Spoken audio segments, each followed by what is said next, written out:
During the Second World War, people quickly realized that the front lines weren't only overseas, but right where they lived. Every home, every street, and every neighborhood became part of the defense effort. Air raids, sabotage, and the fear of invasion turned ordinary kitchens and gardens into zones of vigilance. Governments distributed manuals, neighbors exchanged advice, and families learned to protect themselves with whatever they had on hand. These wartime tactics may seem like relics of a desperate past, yet the lessons they hold are surprisingly practical for anyone who takes preparedness seriously today. World War II proved that a home could be both refuge and fortress. Families didn't need bunkers, just resourcefulness. Windows were taped in crisscross patterns to keep glass from shattering. Shutters were reinforced with sandbags and boards. Basements became shelters for people and storage for valuables. The message was simple. A house should be more than a roof. It should be a shield. The same mindset works now. Keep plywood cut to fit your windows, ready to mount before a storm or civil unrest. Sandbags are still cheap, reliable, and effective at stopping both water and impact. Preparedness starts with simple steps, taken early. Because civilians often had little access to weapons during the war, they learned to build layers of defense. Gardens and yards were arranged to slow anyone approaching a line of thorny hedges, a wire across a pathway, or cans strung together to rattle in the dark. These makeshift barriers didn't stop intruders outright, but they slowed them down and gave families precious seconds to react. That same idea still holds true. You don't need your home to look like a fortress to make it secure. Plant thorn bushes under windows, use gravel walkways that crunch loudly underfoot, and install motion lights as modern tripwires.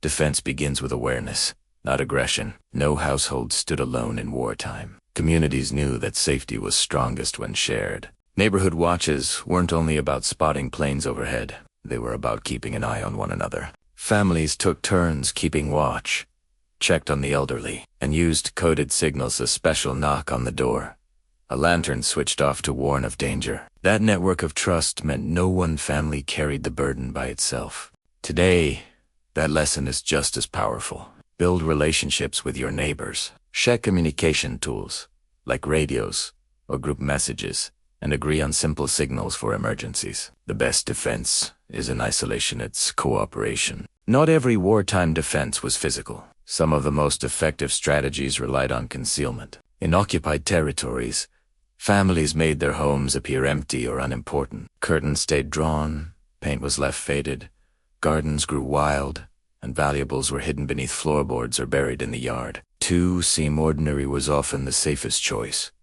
The same applies now. Don't advertise wealth or preparedness. Keep supplies and generators out of sight.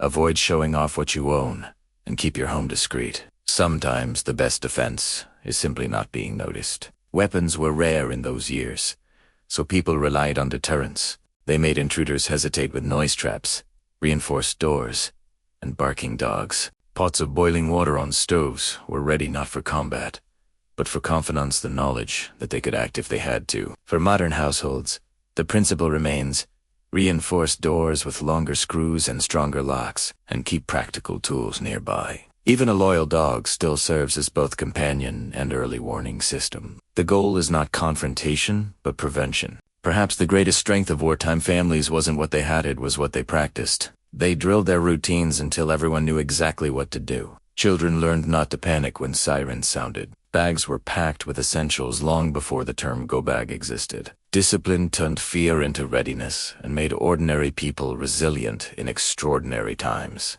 That same discipline can transform preparedness today. Try a blackout drill, turn off all power for an evening, and see how quickly your family can gather essentials and reach safety. Time your responses, refine your plan, and repeat until it becomes second nature. True readiness isn't about equipment. It's about practice.